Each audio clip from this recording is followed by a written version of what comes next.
Like, you know, giving you an eating disorder. Or stealing your eyes. Or turning you into a giant insect person.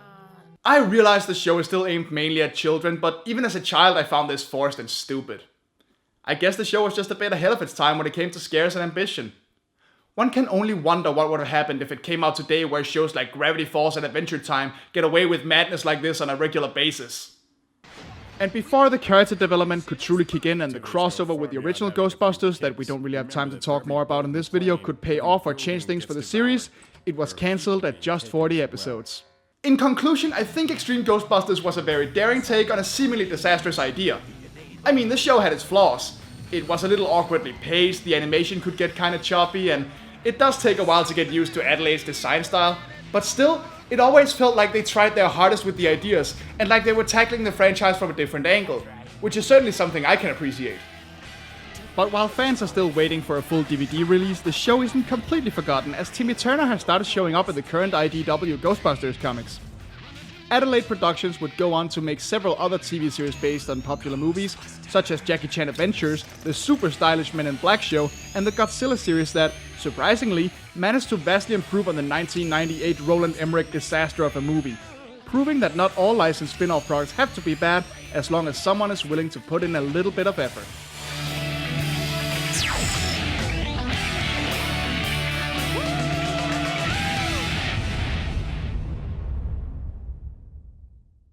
All in all, if you ask me, Extreme Ghostbusters is a great, if somewhat separate entry in the franchise, and one that deserves to be remembered. And with that, I'll see you guys next time.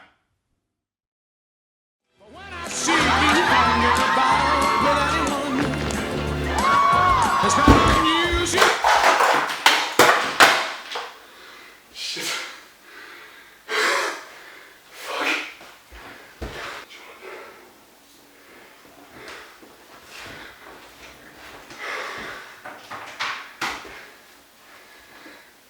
I am not a fucking dancer.